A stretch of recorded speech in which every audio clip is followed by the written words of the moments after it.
La puya resistance is not only women, but women playing a very important role in it, organizing to stop the mine, to stop the gold mine that is bringing a lot of pollution and not only damaging the environment, but also extracting the culture and extracting, damaging our social network because it divides the community and so on.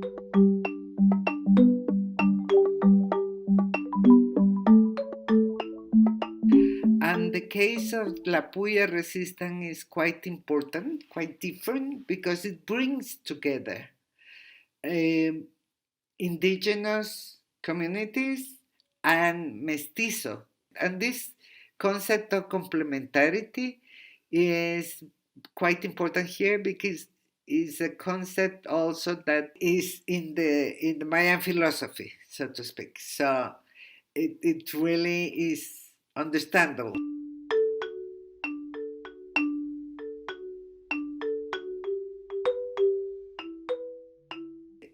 There are more men killed in here because of their defense of the land and territory. But women suffer that, live that in a different way, and the impact is differentiated because the women are generally subject of sexual violence and rape. But the women used to come in the front of the demonstrations singing religious songs, for instance, strengthening the peaceful character of the resistance and the demonstration. So they have a set of strategies that really go beyond, the very confrontational ones, doing what they call turns to stop the machinery of the mine to get into the territories. And this has happened for 8 years, 24 hours a day, which is just in itself incredible. The kind of resistance that they have.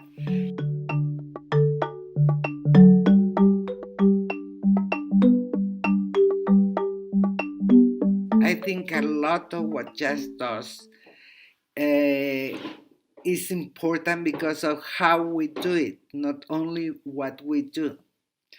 And we say our style of work, in that sense, makes the difference.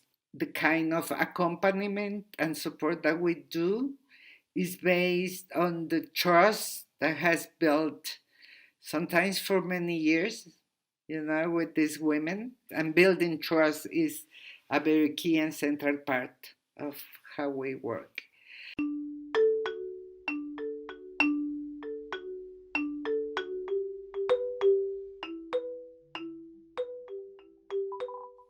We link very much intersectionality with identity. Uh, and this is a process, it's not something that we do in one conversation. Indigenous peoples, indigenous women are not all the same. And non indigenous or mestizo women are not the same. There are some things that unite us and that we feel very strongly. For instance, racism, and we talk about racism against indigenous women mainly. But also, I can feel racism if I go, to other country, to other contexts, or in the front of uh, the rich people here, for instance, who are in the majority blonde and with blue eyes because of the colonization process.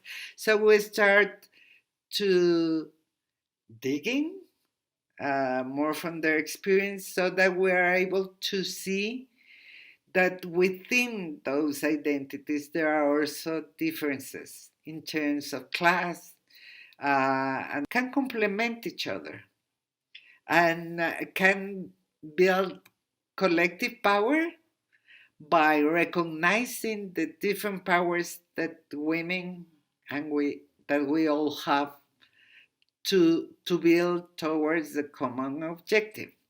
What is the power that you have? What is the power that you bring here? It's great you have the capacity to bring together women from the community because they trust you. That's a big power. So we start to from the very concrete thing, to try to make it visible how the different powers that we have are important to deal with a systemic problem and to increase the impact that we can have on that systemic dynamics and problematics. And then is kind of a process to make it visible how we cannot really make big impact if we don't ally with others.